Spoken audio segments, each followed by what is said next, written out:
मानवत तालुक्यातील यशवाडी इथे आहोत। आज यशवाडी इथे जागृत हनुमान मंदिरामध्ये फार मोठी दुर्घटना घडली। या मंदिराचा मलबा पडल्यामुळे तब्बल 5 भाविकांचा जागीच मृत्यू झालेला आहे, तर 21 भाविक जे आहेत ते पूर्णपणे जखमी झालेले आहेत।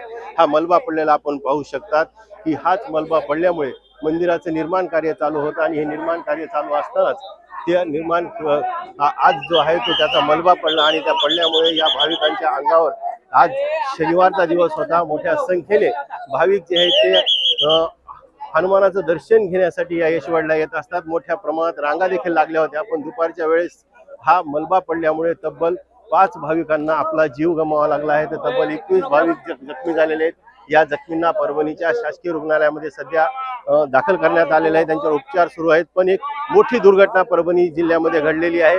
जिल्हा प्रशासन जे आहे, आरोग्य विभाग असतील किंवा मेडिकल कॉलेजचा सर्व स्टाफ जो आहे तो इथं जागेवर दाखल झालेला आहे। हा मलबा काढण्याचं काम सध्या सुरू आहे, पण एवढी मोठी दुर्घटना घडल्यामुळे परभणी जिल्ह्यासह राज्याभरामध्ये हळहळ व्यक्त केली जात आहे।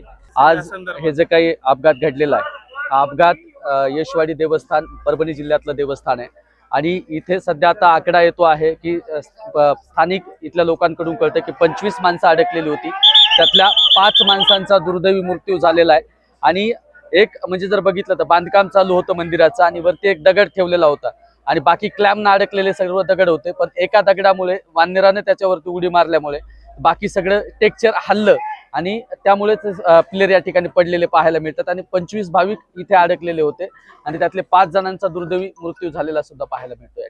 सर्व भाविक कीर्तन संपल्यानंतर जेवत होते आणि महिलांची पंगत झाल्यानंतर जेंट्सची पण पंगत, पुरुषांची पण पंगत होत आली होती, त्यामुळं पब्लिक दर्शनासाठी कमी प्रमाणात होती, नाही तर खूप मोठा अनर्थ घडला असता।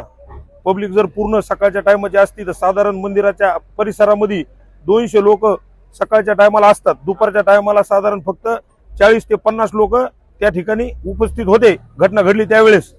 आणि या घटनेचं जे काय घडलंय आता ही दुर्दैवी घटना आहे। आम्ही सर्व गावकरी ते जे मरण पावलेत ते सर्व आमचे घटना घडली त्यावेळेस साधारण 3चा टाइम होता, थोडस वाऱ्याचं वातावरण, वारं आलं होतं आणि एका शिळाला थोडासा सपोर्ट नसल्यामुळं त्या शिळामुळं पूर्ण शिळा त्या सर्व भाविकांच्या अंगावर कोसळल्या आणि त्यामध्ये काही बाल वृद्ध होते, काही युवक होते, काही महिला होत्या, असा सर्वांचा समावेश त्यामध्ये आहे। त्याचा आता प्राथमिक उपचार आम्ही गावकऱ्यानं पूर्ण सगळं मंदिराचा परिसर व्यवस्थित केलेला आहे आणि आपत्कालीन टीमचं काम चालू आहे। आणि जे घटना घडलेली आहे, ज्या लोकांना हे झालेले आहे, दुखापत झालेली आहे, त्यांचा उपचार परभणीच्या हॉस्पिटलला चालू आहे। साधारण 5-1 युवकांचा मृत झाल्याची आमच्यापर्यंत घटना कळलेली आहे आणि 15 ते 20 युवक गंभीर जखमी झालेले आहेत, अशी घटना आतापर्यंत आम्हाला कळलेली आहे। पूर्ण निरोप अजून 1-2 तासामध्ये आम्हाला येईल, म्हणजे एक्झॅक्ट किती लोक होते आणि किती लोकांना घटनेमध्ये दुखापत झालेली आहे। आणि गावकऱ्याच्या वतीनं आम्हाला पूर्ण सहकार्य झालेले, सगळे गावकऱ्यानं पूर्ण सहकार्य केले, पोलीसवाल्यांनी बी सहकार्य केलेले। आता इथून पुढचा निर्णय गावकरी बसून ठरवतील पुढं कसं करायचं, पण सर्व परिसरातील लोकांना आमच्या गावकऱ्याच्या वतीनं कळकळीची विनंती आहे किंवा तुम्ही 2-4 दिवस मंदिराच्या इकडे येऊ नका, आम्हाला अजून 2-4 दिवस लागणार आहेत हे परिसर सर्व व्यवस्थित साफ करण्यासाठी आणि पुढील काय तर तुम्हाला व्हिडिओद्वारे आम्ही कळवू कोण्या टायमाला दर्शन चालू होईल म्हणून। 3च्या टाइमच्या वेळेस इथे भाविकांची गर्दी कमी होती, सर्व भाविक जेवणात व्यवस्थित होते, 15 ते 20 भाविक मंदिरावर उपस्थित होते।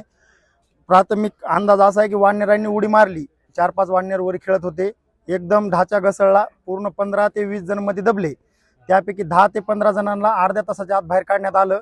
4 ते 5 जणांचा जागेवर मृत्यू झाल्याचा अंदाज आहे, कारण त्यांना काढण्यासाठी इथे मशीनची किंवा क्रेनची गरज होती, तर ते आल्यानंतर त्यांना बाहेर काढण्यात आलं, पण त्यांच्या जागेवर मृत्यू झाल्याचा अंदाज आहे। परभणी जिल्ह्यातील एक जागृत देवस्थान यशवाडी या ठिकाणी आज काही दुर्घटना घडली। सभामंडपाचं अर्धवट काम असलेलं सभामंडप कोसळून बरेचसे लोक त्या ढिगाऱ्याखाली अडकलेले आहेत, काही लोकांना बाहेर काढण्यात आलेलं आहे, काही लोक आणखी खाली आहेत, काही लोकांच्या डेथ झाली अशी कळते।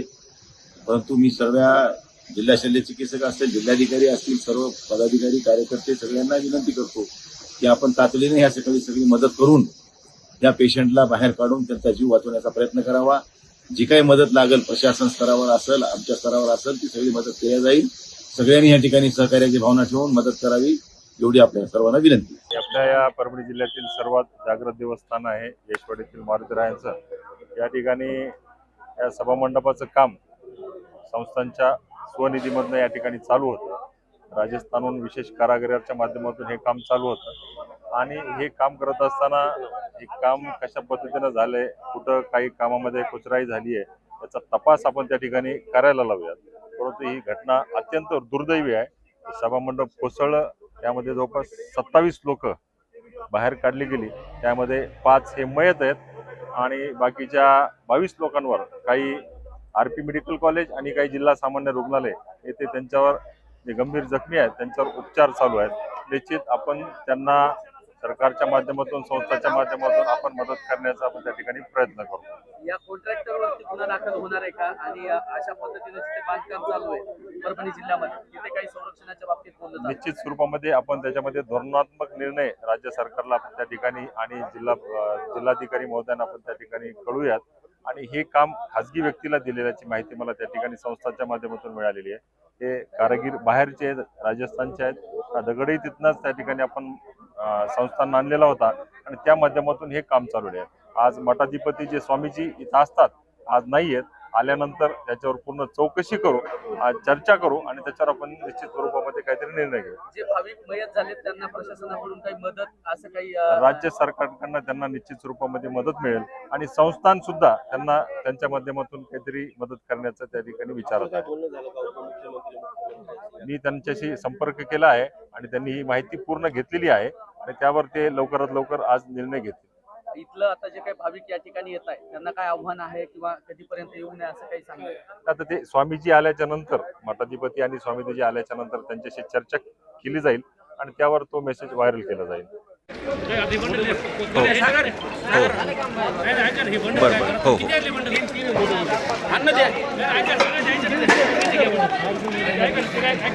आता काही चालवले सर हे कसं म्हणतात. हो हो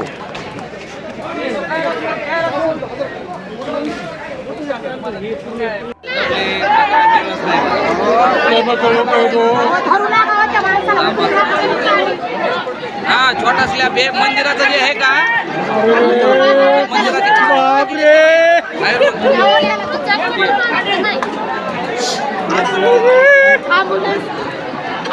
ॲम्ब्युलन्स बोलवा.